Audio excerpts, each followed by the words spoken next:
Ooh.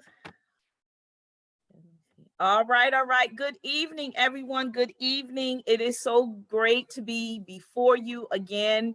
This is your girl, Nodella Sakajuwir Jordan, coming forth with another Intimate Talk Live show.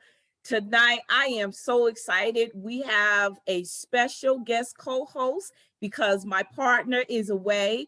Hopefully, he's getting some rest and relaxation and a little fun in because him and I, we do go pretty hard. So I'm looking forward Reverend Johnson to the holidays because we get to, take a little breather and kind of regroup ourselves. So everybody tonight, you know how we do. We are an up close and personal talk show. You know that we don't hold back any punches, but we are always respectful no matter the conversation. I want to invite you to please, or to encourage you to please invite others to tune in tonight because we are going to be talking about generational wealth. We're going to be talking about wealth just kind of in a general perspective and tied into generational wealth, and to really help us to understand what is wealth and then also what is generational wealth. I call it a craze. We have so many people now in this craze in pursuit of generational wealth or wealth in of itself. And I'm not saying there's anything wrong with it, but as Reverend Johnson and I was talking behind the scenes, that we've seen over the years, people who have come into wealth, if you go back and interview them right now, it could be 5 years later, 10 years later, even as much as 20 years later, to see where they are with that wealth. And you will find a great percentage of people are back where they were prior or very close to where they were prior to inheriting that wealth, whether it was through being a sports, whether it was being an artist through singing or acting, if they won it through some kind of a winnings like a lottery, Powerball, or anything like that, because people are not understanding really the purpose of wealth and why do wealth even exist. So we're going to get into it tonight. I am going to have Reverend Johnson introduce himself and to share a little bit about himself while I do some housekeeping. All right. Well, thank you so much, Nodella. It's a pleasure to be with you. Always a joy to receive such a wonderful and honored invitation, and I'm glad that I could accept it. Hello, everybody. Kevin Wayne Johnson. I go by my full name because I'm an author. And when I began writing 20 years ago, there was another Kevin Johnson who was a children's book author. And I did some research on him, and he was doing pretty good. So I said, if I'm going to be an author, I need to differentiate myself because I want to do good as well. So I use my full name, but it's a pleasure to be with you. Pleasure to meet you. I am a native of Richmond, Virginia. I attended Armstrong High School and also Virginia Commonwealth University. And I'm the son of a Marine. So when I finished college, I couldn't move back home. my dad wasn't playing that. So I left Richmond, Virginia, and came to the Washington, D.C., Baltimore area, where, with the exception of about 6 years in between, this is where I've been ever since. Okay. I am a product of the federal government. I worked for the federal government for 34 years. And I officially retired after 34 years of total service back in 2017. So I've been retired for 4 years. I have been married for 28 years. Her name is Gail. She also went to Virginia Commonwealth University, but we did not know each other in college. We met after college and found out that we knew all of the same people. Go figure. Yeah. So from our union, we have one goddaughter and 3 sons. Our sons are 23, 24, and 25. Our goddaughter is in her 30s now, and she is the mother of 2 daughters. So in addition to our 3 sons and the 1 goddaughter, we also have 2 grand goddaughters. In parallel with that, I have been very actively engaged in ministry for 21 years. I have served as a deacon, as an adjunct professor, as the president of a Bible school, as an associate pastor and a senior pastor, working in the local church at the regional level, national level, and also do work in Kenya, Africa as well. So that's just a little bit about me. Looking forward to having the conversation with Nodella and all of you on this topic of wealth. I'll just kind of plant this seed, and I want you to think about it as we have our conversation this evening. Don't overthink what money is. And we're going to have a chance to break it down and unpack it. I've seen many people dissolve friendships, dissolve marriages, long-term relationships over money. And we're going to have an open and honest dialogue about it so that we can keep money in perspective. And that will help us toward generating wealth, not only for ourselves, but for the next generation coming behind us. So Yes. I'm going to leave it at that, Nodella, and turn it back over to you. All right. Great. Awesome introduction. And, that just goes to show is you never know a person until you hear even just a portion of their history. And it's always great to learn something about someone you never known before. And a shout out to my big brother, Leroy McKenzie, for the connection. And I'm grateful to it. So those of you who have seen the flyer this morning, I got up early, even though, it was a little nippy. I really kind of wanted to stay in my bed a little for an extra few minutes, but I got up and did, a little introduction to let you know that we will be going live tonight and what our topic of conversation would be.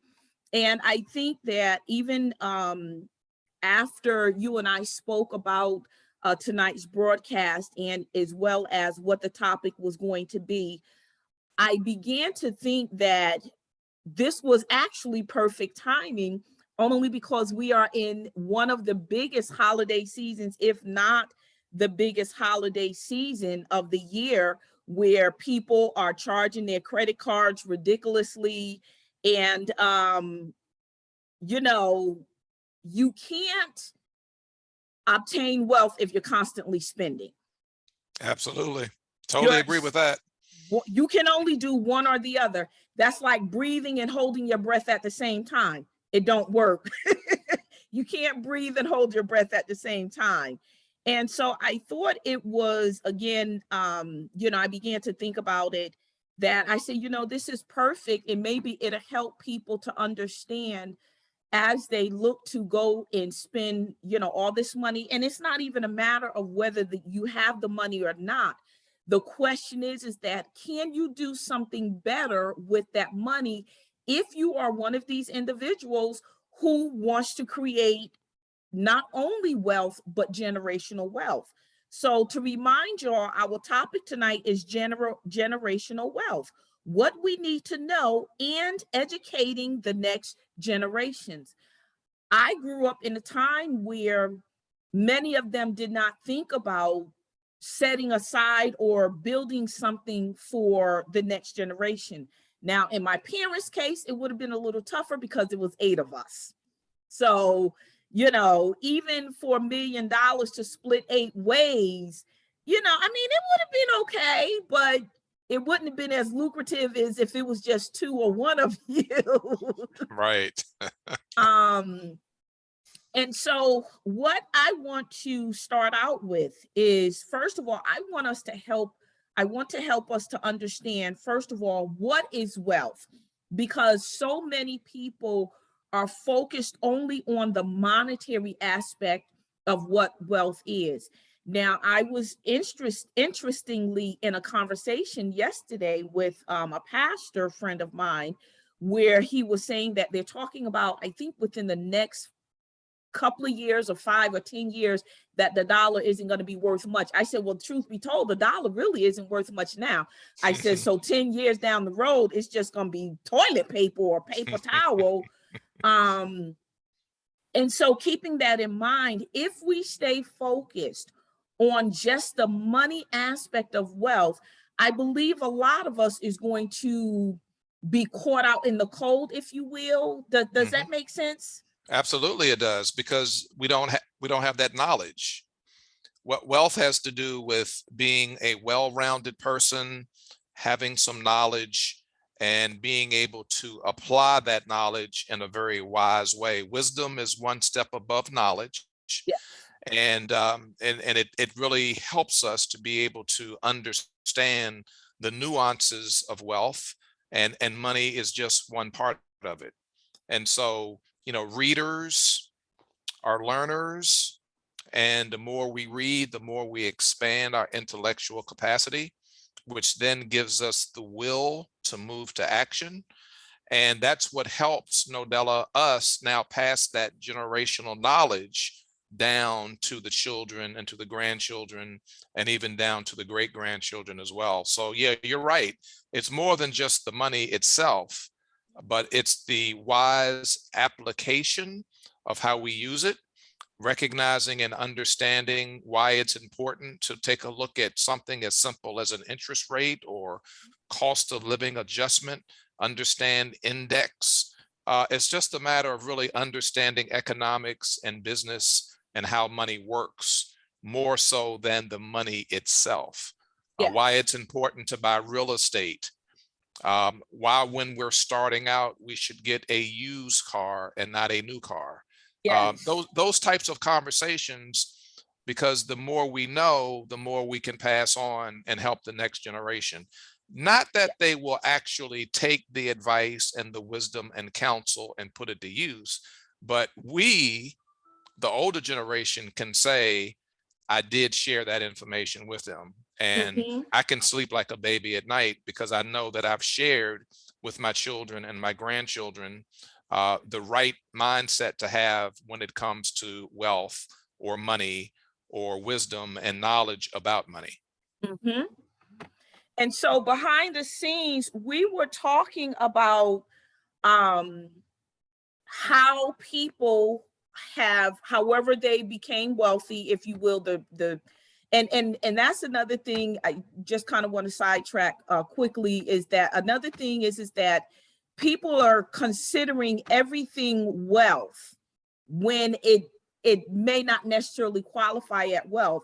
And so I come to this point of, as we was talking behind the scenes, is that people who came into wealth, whether it was, excuse me, through the lottery, Powerball system, or they earned it, being a singer or athlete or whatever, we talked about several of them who a couple of years. So the stories at that time that was written about them was maybe about 3 years ago, where they came into all this fame, and along with that fame came the money.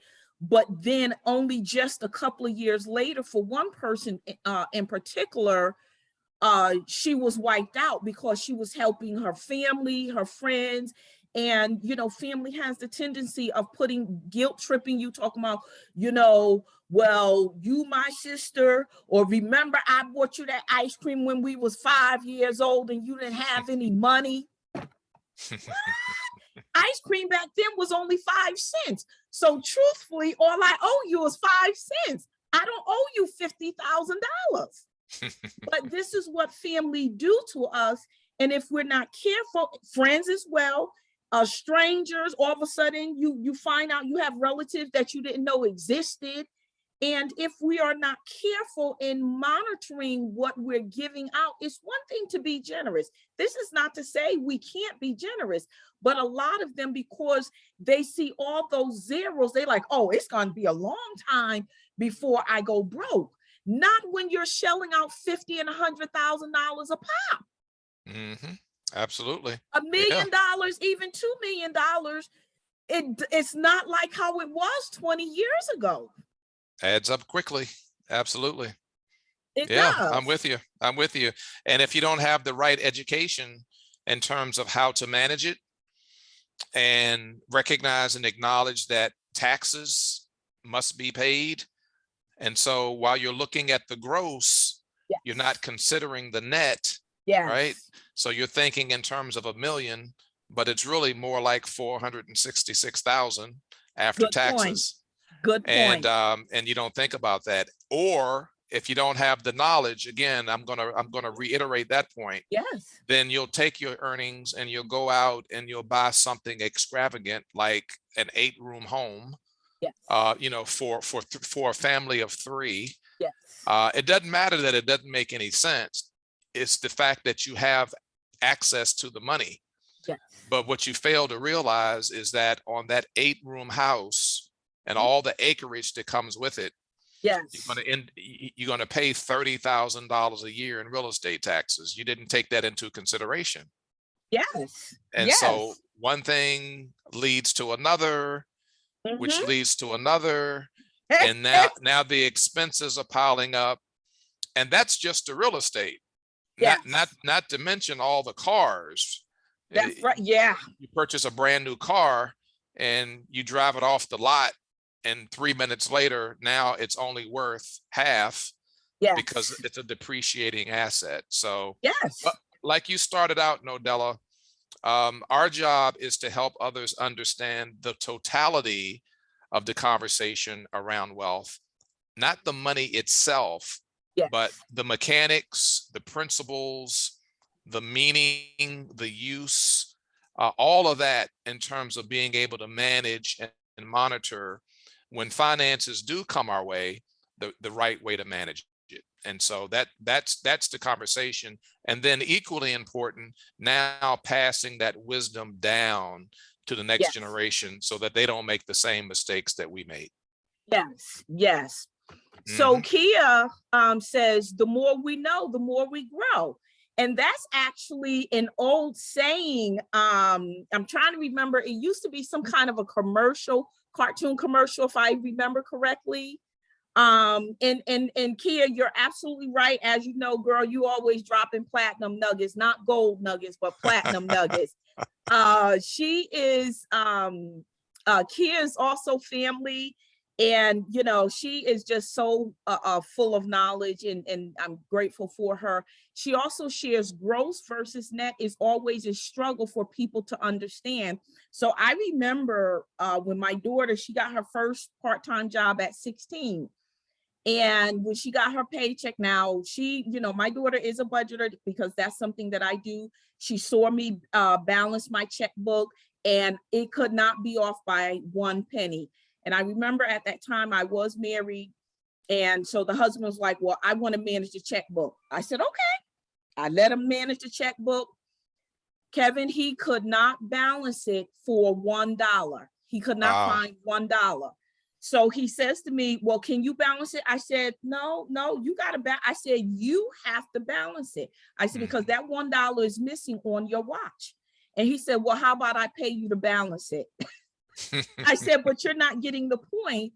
But from that, he learned the lesson that it wasn't as easy as he thought it was, balancing and making sure that checkbook was kept straight. And so I did this in front of my daughter as well. And so my daughter understood the spending policy to some degree. And so when she got her first paycheck, she went and spent it. And so she gets home, and I saw she had her little shopping bags, and I said, oh, how much money you have left? I don't have any money left. I said, where's your money? She said, well, they took all this money out of my check. I said, it's called taxes. Wow. And when she realized it, and I said, no, you cannot have a loan. She was like, well, can I borrow? No, you cannot. So she went to my husband. I said, no, you cannot. You need to learn to live within the means of the money that you make. And trust me, it was a one and done. She never had an issue with money after just that one time. And we understand that some children, you got kind of have to put yourself on the repeat mode and keep reminding them, listen, you don't spend money that you don't have. I understand that you're anticipating a check this week, but guess what? Anything can happen to hold that check up. And so you go and start spending stuff. And then I remember when I was with the city of New Haven, and there was a number of people who still got paper checks. I did direct deposit. The machine ate the checks. Wow. And I'm not talking about 10 checks. I'm talking about hundreds of payroll. Wow. And people was on fire. Absolutely. Because the machine ate what it was. You know, the machines, they run at a high pace. And they get hot after a while. And so stuff gets stuck. And I sat there, I didn't gloat or anything because I was grateful that I had direct deposit and it was something that I didn't have to worry about. And so I can just only imagine some of these people who already had money ready to come out, or money had already been spent. And so they were just going to replace it. And so we have to understand, again, as I even said earlier, is that we cannot spend and expect to accumulate wealth at the same time. You're defeating the purpose. And Absolutely. so I want to share with our audience, and then I want you to share your thoughts on this. And we talked about it also a little bit in our conversation. This is an article that I got from LinkedIn from the Insider, where it says Shaquille O'Neal says he wants his kids to earn their own money. He tells one of his sons, "We ain't rich, I'm rich." And I love reading that. It tickles me so much because I can only imagine how Shaq said it. So his reason being is that he says Shaquille O'Neal said he doesn't give his children handouts. He also says that his children have to work for their money. And then he said he tells them all the time, "We ain't rich, I'm rich." So also attached to this particular article was, which I was surprised, Craig Daniel, the guy that played James Bond, one of the Right. latter guys. Uh-huh. And he says that he do not believe in leaving an inheritance. Oh, wow. He says, I was very surprised that he, felt that way. And so he began to, just say, "I'm not leaving my kids anything." He says, "I'm spending all of my money now." They didn't get into a lengthy conversation or post with him, but they just kind of tapped into him a little bit, where he says he does not believe in inheritance. He says that what was the word he used? He said, let me find his comment. Okay. So he says he thinks it's quite distasteful. Now, I think those are some strong words, that he thinks it's distasteful to leave, I guess, your children money. However, we understand from the biblical perspective, it says not only to leave an inheritance for your children and their Right. children, but even to the third generation, as you mentioned a little while ago, even to the great grandchildren, we are really supposed to be leaving an inheritance. Now, it does not say specifically that it has to be money and material things. And as you shared earlier, a lot of people leave out the wisdom part, the knowledge part, the discipline part. So give us some insight on what Shaq said and Daniel Craig. What is your perspective? Well, so first of all, I am in alignment with Shaq. Okay. Right? Shaq earned it. It's his blood, sweat, and tears. Yes. And he put his body on the line as a professional athlete. It's not easy playing 82 games a year in the regular season, and then another 20 games in the postseason, and coming away with 3 consecutive championships there with the Los Angeles Lakers, and getting traded to the Miami Heat and then winning a 4th. So hands off and hand clap to Shaq for the great work that he did after he finished his 3 years at LSU and then came into the Orlando Magic and then ultimately to the Los Angeles Lakers. But we do have a responsibility to teach our children what he's doing, because I'm doing the same thing, to be self-sufficient, understanding what life is all about, making decisions and solving problems, and being able to stand up on your own 2 feet. Because if I give, then you're going to become dependent on that. And that's not what it's all about. Absolutely. Scriptures tell us if you don't work, you don't eat. Yes. So I'm in agreement with him. I'm not in agreement with my friend 007. I don't. Now you got to remember, now different cultures, different backgrounds, Mhm. raised in a different family, and it Yes. could be that his family passed that down to him. Yes. And maybe he doesn't believe in that. Guess what? Maybe he comes from a family of means and they told him you can't have any, maybe. Yes. And so Yes. he's just doing what he was taught. I don't know. I don't know much about True. his personal life. True. And I didn't follow his career until he started playing in the 5007 films that he's been starring in. But Right. but I don't agree with that. As a matter of fact, my wife and I, we've already had the conversation about how much we're going to give our sons when they turn a certain age, and they're in the process of turning that age. Now, ideally, it's seed money to purchase your first home, Right. ideally, Yes. but this generation thinks a little bit differently than we thought. Yes. And we collectively agreed that once you get to that age, we're going to turn it over to you, but we advise you to do A, B, and C. Yes. Don't go out and buy a car with it, because that is just a depreciating asset.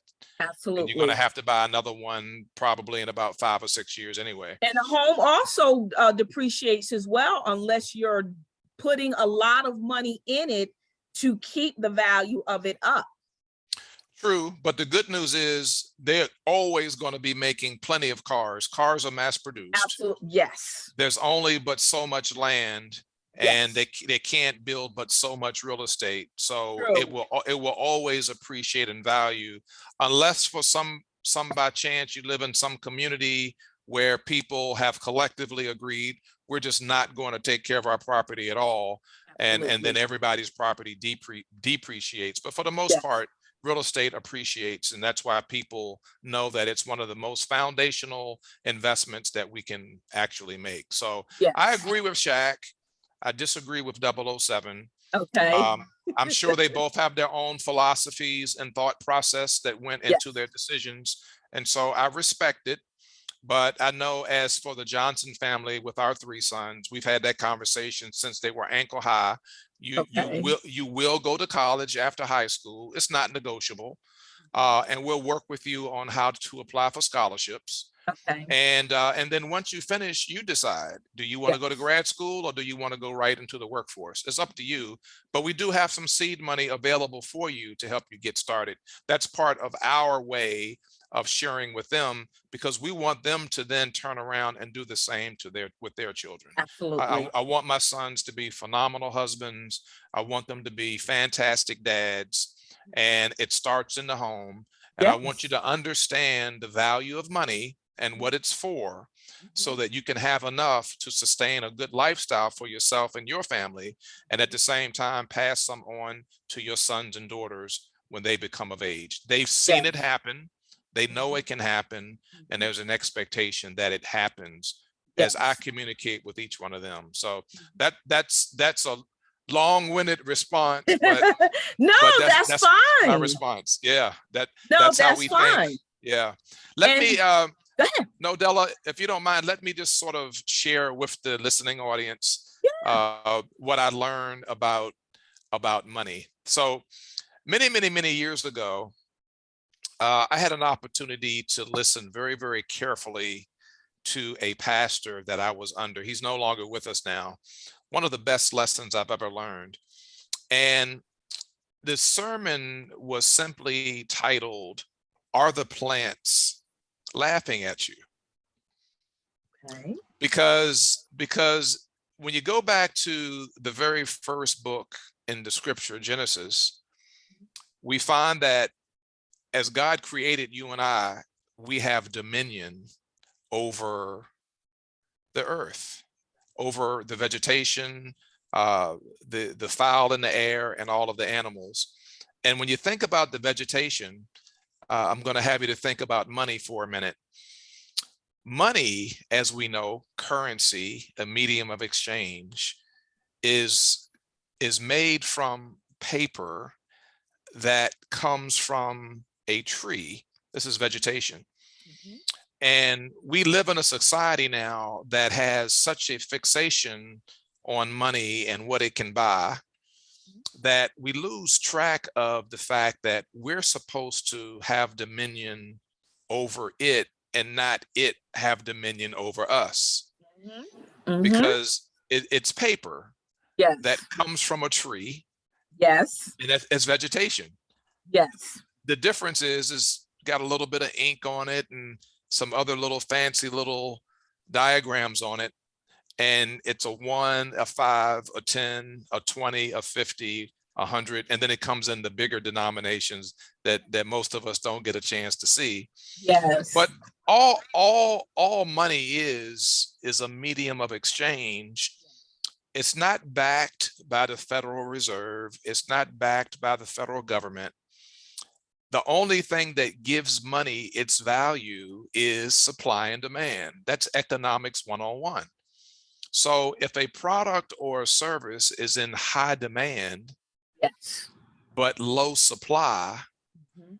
the price that Skyrocket. determines the price. Yes. Mhm. And the difference between most American cars that are mass produced, that are readily available, and that's what keeps the price down, Yes. versus that Rolls-Royce Bentley Mhm. that's handmade, that has to be pre-ordered, Yes.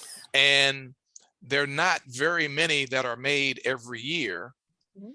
And when you compare the supply versus the demand, now that one car costs 365,000.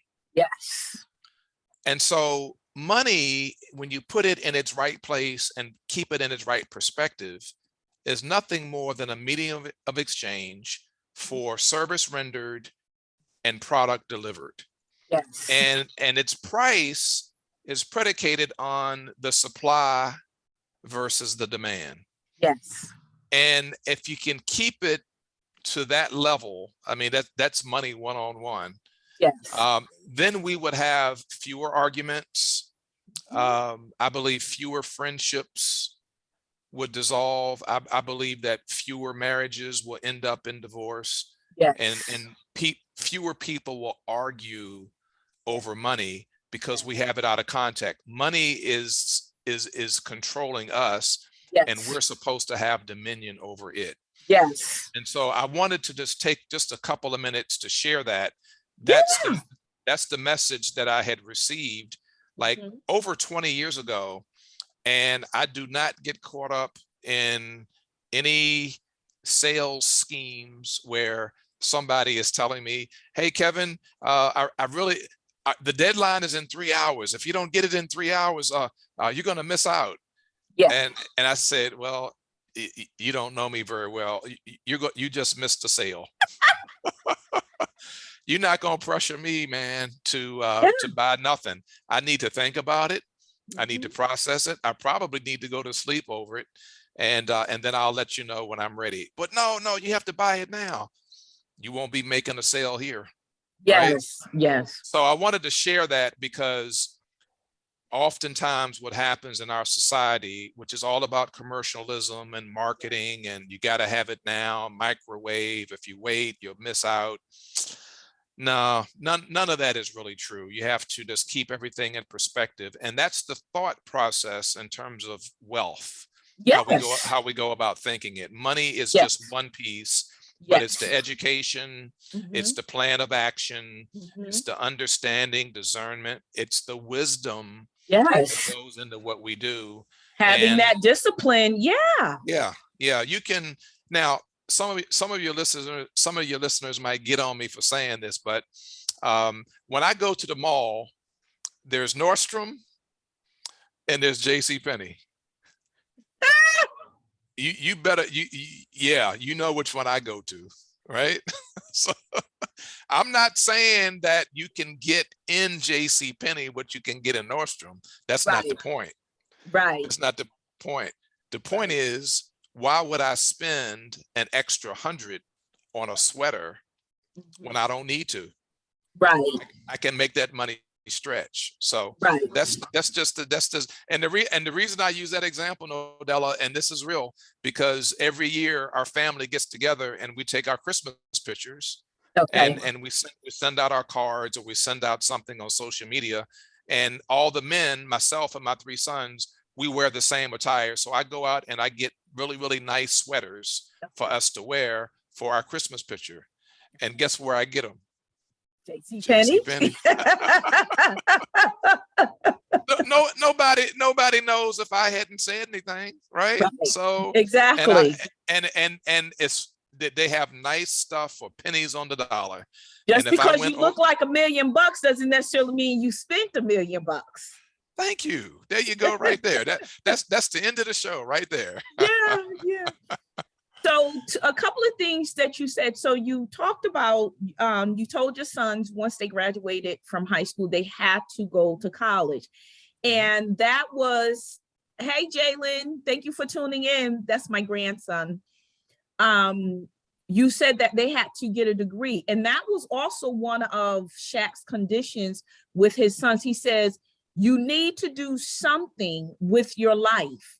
He says, I strongly encourage you to get a bachelor's and or a master's. Do something. He says, basically, his mindset is, I'm just not going to hand all this money over to you. Now, they also said, let me see if I closed the article, because they also ran down all the stuff. We're not only talking about, again, understanding what wealth is. Wealth is not just money. Wealth is a combination of money, also possessions, and then the other areas that you talked about, as well as having that wisdom, having that knowledge, the understanding, the education, as well as the discipline. So they said also, so what we need to realize with Shaq has, they said, I'm trying to find out the number. So he has a number of restaurants. I'm trying to find it in the article. I can't find it yet. Okay. But essentially, so Shaq's wealth is not just money, but he has a number of restaurants. He has movie theaters. I think it's like 3 or 4 movie theaters. I think he have a couple of clubs. And there's one more thing I think car washes or something or another. So what he did with the monetary wealth is he then created assets that would continue to increase his wealth. So when you look at what this man is worth, I can't even count that high, truthfully. But just kind of estimating and understanding all of the possessions that he have, aside from the money, it certainly he would definitely do his sons a disservice if he did not deal with them in a disciplinary manner in terms of saying, listen, I need y'all to get some discipline before I give you 1 iota of this money. There you go. Starting with, like you said, the education piece. Now, he didn't tell them what to go to school for. He says, but I really would like for you to go to school and get your bachelor's. And if you even want to pursue to get a master's, by all means do that. And within that there comes that discipline, because I believe going to college, it brings a certain type of discipline. When it is one thing to go through 12 years of school from kindergarten to 12th grade, but college is a totally different level. And again, I believe it brings a totally different type of discipline.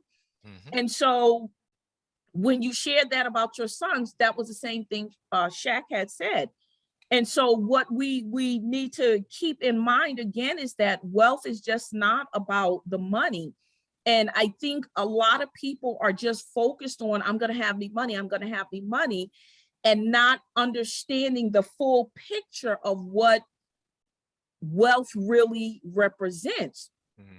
When you have parents, or if they're a caregiver that you grew up with and they, have all this money, if they set the right example before you, you would hope that it would rub off, like I said, like it did with my daughters, and even as you did with your sons, and I'm sure with your goddaughter and your god granddaughters.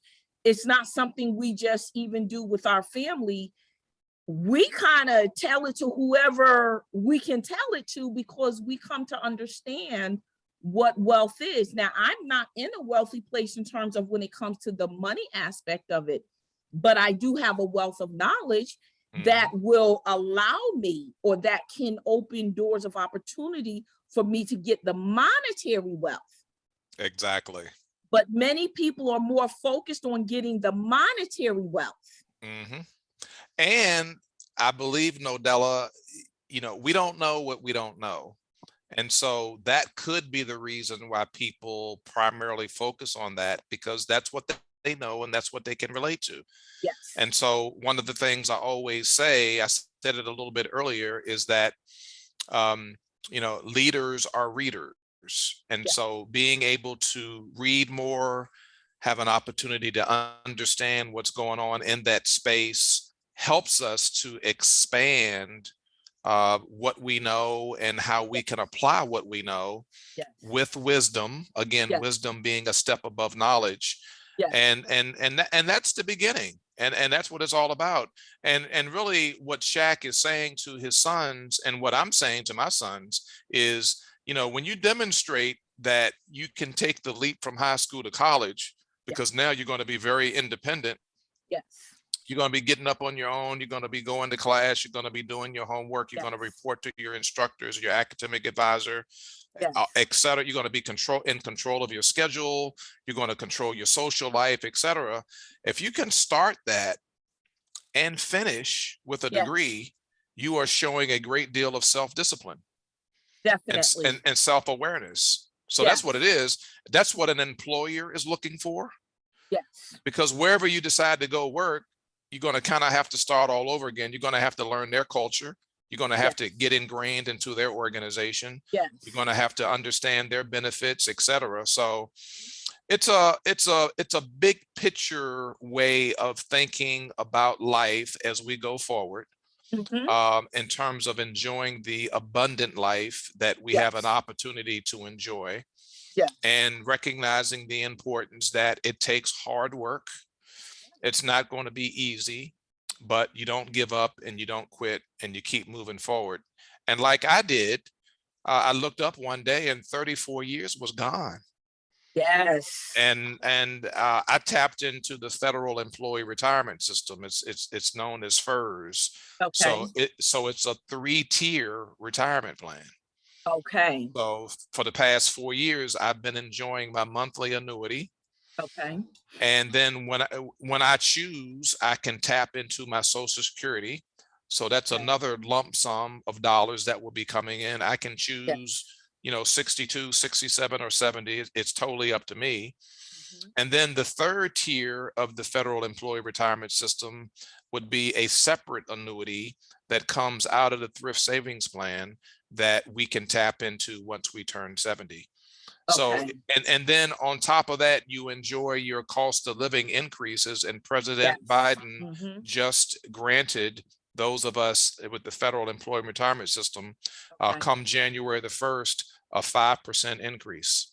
Wow. You know what? I did hear something about that, and I was like, 5%? I'm like, what?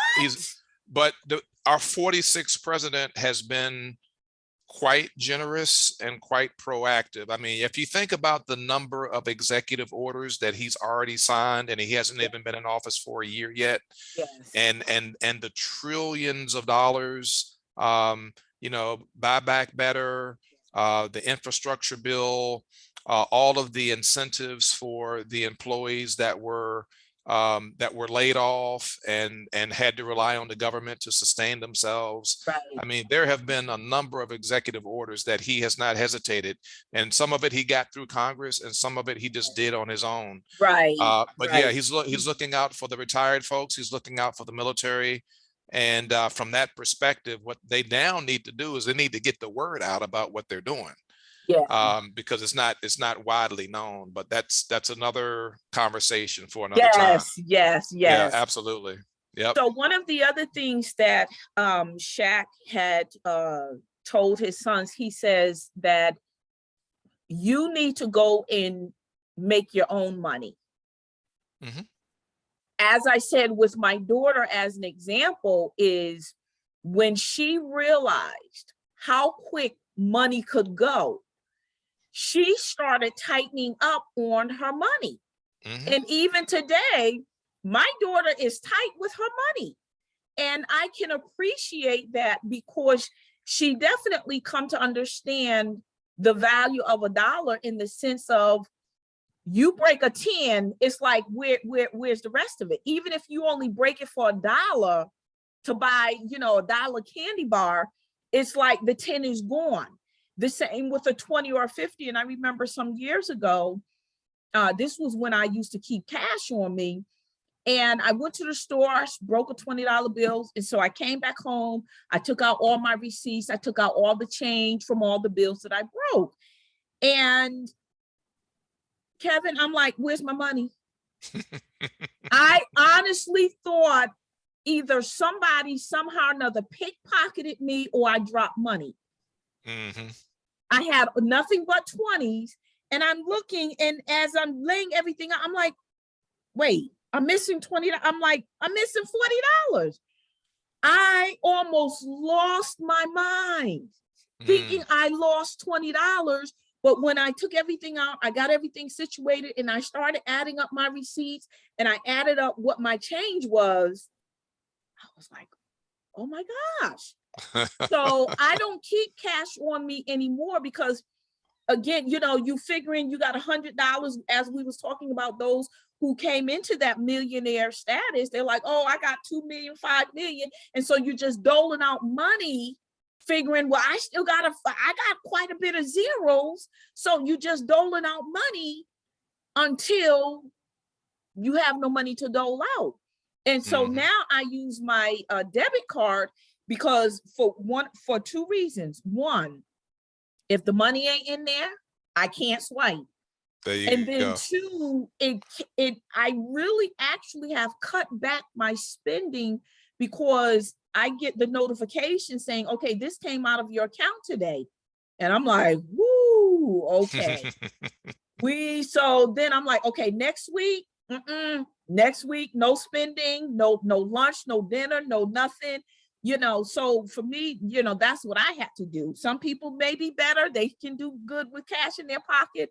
For me, it just seemed to go out the window. And then, if I pass a homeless person, I'll give them $5. And again, figuring, well, I got a wad in my pocket. But if you keep breaking and doling out, that wad is like, it's paper flat. And so I liked his perspective of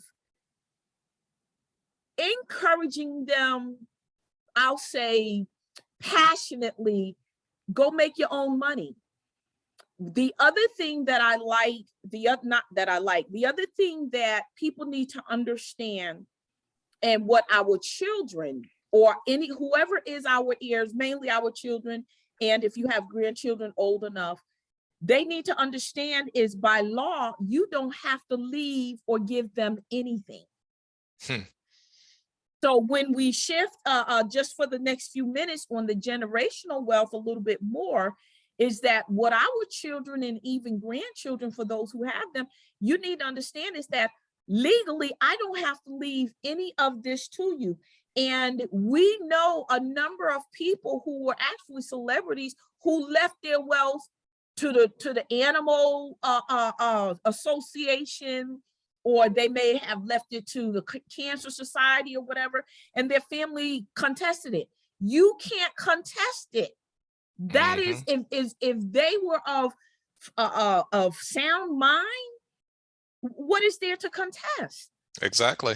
Yeah. I understand you feel you're entitled because that's your mother or your aunt or uncle and you care for them, but legally, our children need to understand we can leave our wealth, we can leave our estate to whomever we desire to leave it to.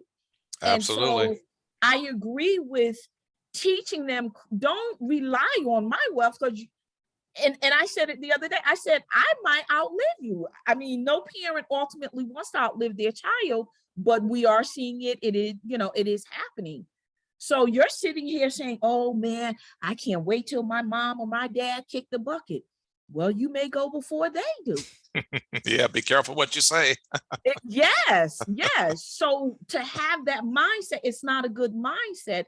And, again, with my daughter and my grandchildren. So I have now what are their ages again? So my youngest is 12. Yes. So they're 12, 18, and 21. So the 18 and 21-year-old, they both have two jobs. And that made me feel so good. Neither one have children. Thank you, Lord. No children or anything. So I'm like, why not take this opportunity now? You're single. You still stay at home with mom. Go make you some money, bank that money so you can do the things that you say you want to do. Instead of sitting around waiting for your mom to leave you something or waiting for your grandmother to leave you something. No, y'all need to go make your own stuff. And I think that they have a great appreciation now that they are making their own money. And it also gives them that ability to make their own decisions because it is their money ultimately. Their money, absolutely. So now you can problem solve and make decisions because it's yours. Yeah, absolutely. So that's exactly where we are, more so with our middle son than our oldest son. My oldest son is sort of like me. When I was his age, even though he could use some help, he won't ask for it. My middle son, though, he feels entitled. Like, yeah, yeah. I thought you all said you were going to pay for this. No. Nope. There comes a time where after undergraduate school, you're on your own. So yeah, absolutely. But Nodella, that's part of the teaching and the training, right? Yeah. Being independent, recognizing, acknowledging that soon and very soon you're going to have your own family. And you need to understand, and when you talk about generational wealth and just understanding the dynamics of money in and of itself, which is what we're talking about, you have to understand what that means when you have young children. These are the expenses. As they get a little bit older, these are going to be the expenses. Then as they get even older, now you're going to have the conversation around how do you find money for college, or are you just going to pay out of pocket for it? Right. And those conversations start early. They start when they are ankle high. Yeah, they should. Yes. Yep. Absolutely. So that's the conversation that we've had with our boys. And they're at that age now where they get it because they see how expensive things are. Yes. You need your toiletries, you need your insurance, you need your young man, you need a car. You see all the associated expenses with going to school, et cetera, et cetera. You want a cell phone, you have to pay for your streaming for your television. I mean, all of these things cost. Nothing is free at all. And here's what's key. Based upon what you learn, make sure you pass it down to your children and help them to understand early. And I think that's where the disconnect is with some generations. You may have one generation who passed it down and it then skipped one or two generations and somebody picked it back up. But I think, when we have also matriarchs and patriarchs that's still around who can also share their experience, even if they don't necessarily have monetary wealth to pass down, that wisdom, oh my gosh. Yeah. That wisdom far outweighs, whether people want to accept it or not, really outweighs the monetary value, because again, that wisdom can open or create opportunities for you that money can't. What, are you going to bribe everybody to get your way?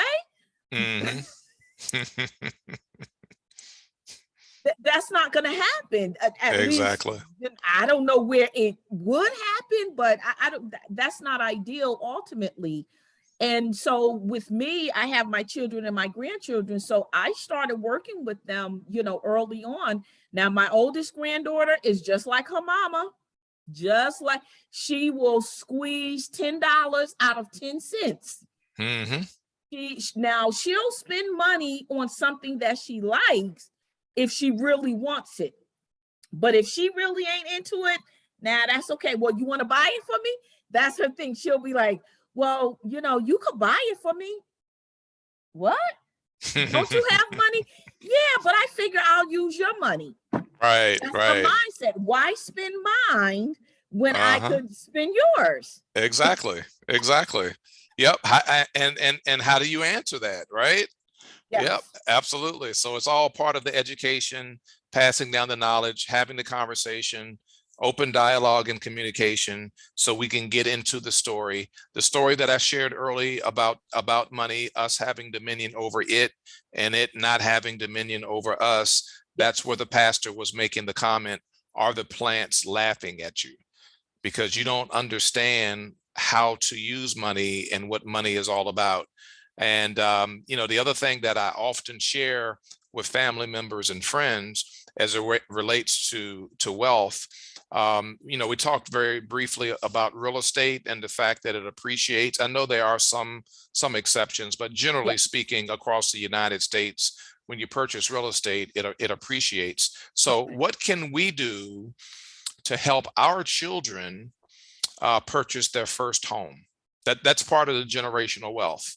Yes. Because as you know, Nodella, and some of your listeners know, that over time, 10, 15 years, depending on where you are geographically in a nation, that property will double in value. Yes. True. And and True. and our children were able to see that, because the house that we're in now, in Howard County, Maryland, we Okay. purchased 15 years ago, and it has more than doubled in value. Yes. And what we're telling our children is that at some given time, you can now sell that home. And the difference between the balance on the mortgage Yes. and its appraised value is your cash in hand that you can take and Yes. now purchase your next home, maybe even pay cash for it. Absolutely.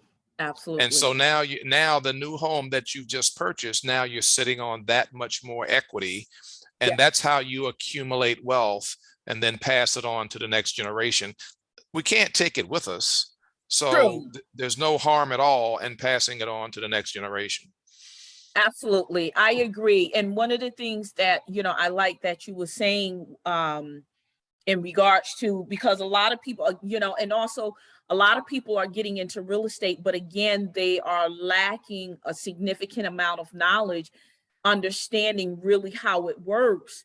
Um, Unfortunately, so many people are just so focused on the money aspect of things. And, whereas even though your house may have this double value, you might want to hold on to it just a little bit longer. If you're following the market close enough, you may find out, what, right now, I was thinking about selling it, but they're forecasting this is about to happen in about 2 or 3 years. You might want to hold on to it, but some of them are just so focused on the monetary wealth that they just robbed themselves, if you will. So they went and sold it. And after they sold it, they found out that, 2 years later, that if they had just held on to it. So now the person who has it has just reaped your benefit. Yep. Yep. Absolutely. That's it right there. Love it. I and love that teaching. and the other thing that I also, you was talking about seeding. You're not paying for the whole thing, but I'm seeding. And we understand from the spiritual aspect that when you seed something, that there is going to be a return. We understand that scripture says there's seed time and harvest. That means when you sow that seed, there will be a harvest. Now, we know typically a harvest doesn't happen overnight. It doesn't happen in a couple of weeks. We know that there's a time in which, once that seed has been sown, that it must be cultivated in order to bring forth a full harvest. Now, we know some seeds don't always bring forth a full harvest, because if you try to reap it prematurely, then you can cut that off. But as we give our final remarks, because we're not going to be too long tonight, what would you like to leave with our audience tonight?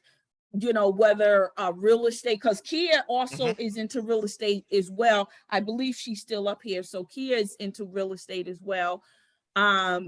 you know, whatever you would like to, whatever advice, you know, you would like to leave our audience for those who will also watch the replay. Okay, well, thank you so much, Nodella. I would really leave three things. Number one, be in a position where you're open and receptive to having the conversation and the dialogue and the communication about wealth. Because wealth is the umbrella that encompasses a lot of different things. That would be the knowledge, that would be the application, that would be what is money used for.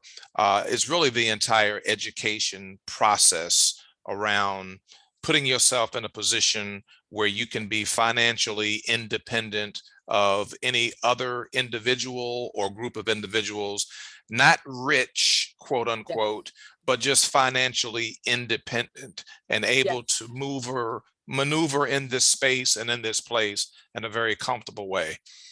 Number two, be laser focused on how you and I can be in a position to help our family. And when I say our family, I'm talking primarily our spouse and our offspring. I'm not talking about boo-boo and them.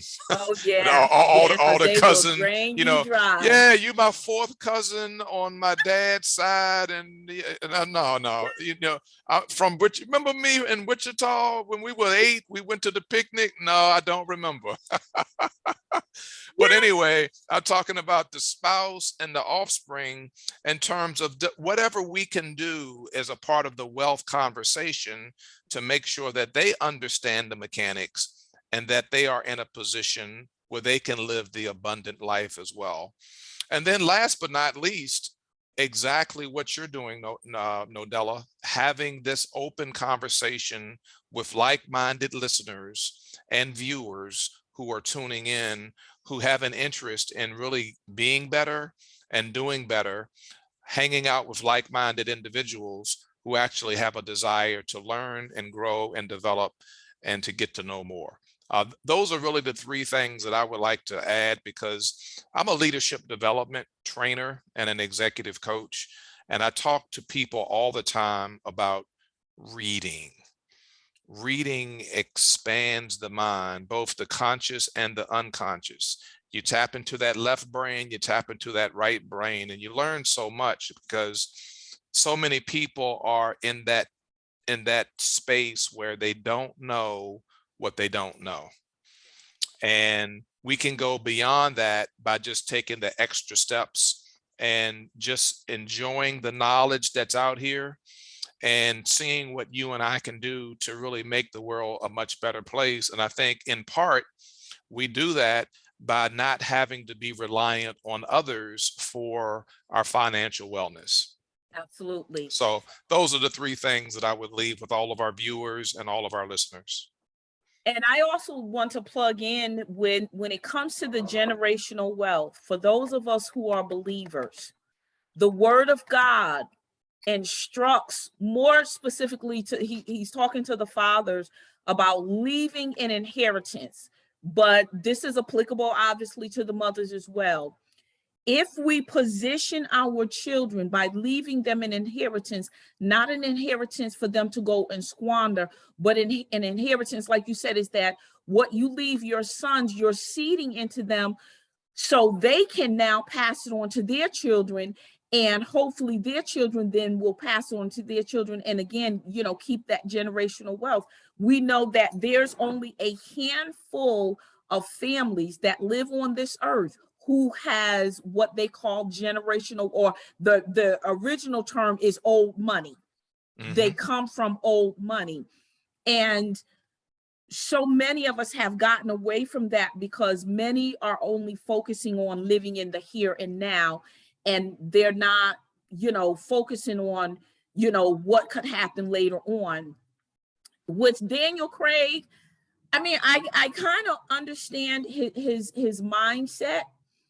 I would say, you know, if you don't have children that you feel would be responsible with the monetary wealth that you leave behind and your estate and things of that nature, put somebody in charge of it.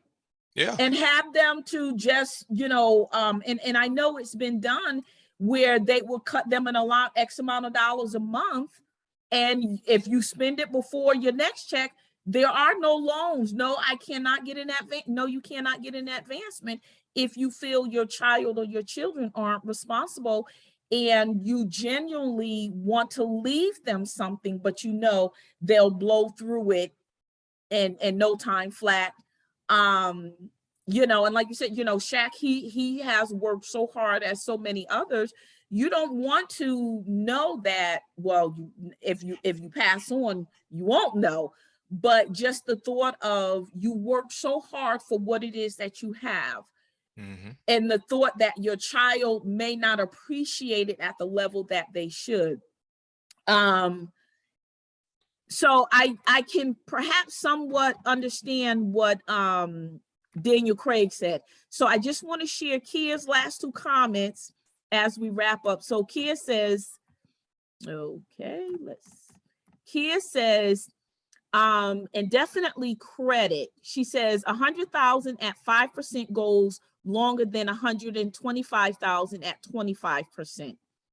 And then she also says with old money, they set parameters exactly on big purchases and lived mostly off the interest. That's how the money continued to gain compound interest and support generations. I absolutely agree with you, Kia, on that. And that's really how it should be, is that the wealth should be, or if the wealth was created at such a level, you should never even be able to get to the principal. Yeah. Because of the interest. But again, you know, as we talk, and although, you know, for those who are listening or may even tune in afterwards, this is a much broader conversation. We just kind of only tapped into a little bit, like I said, because we're coming up on holiday season. And I want to leave this thought with you before I close.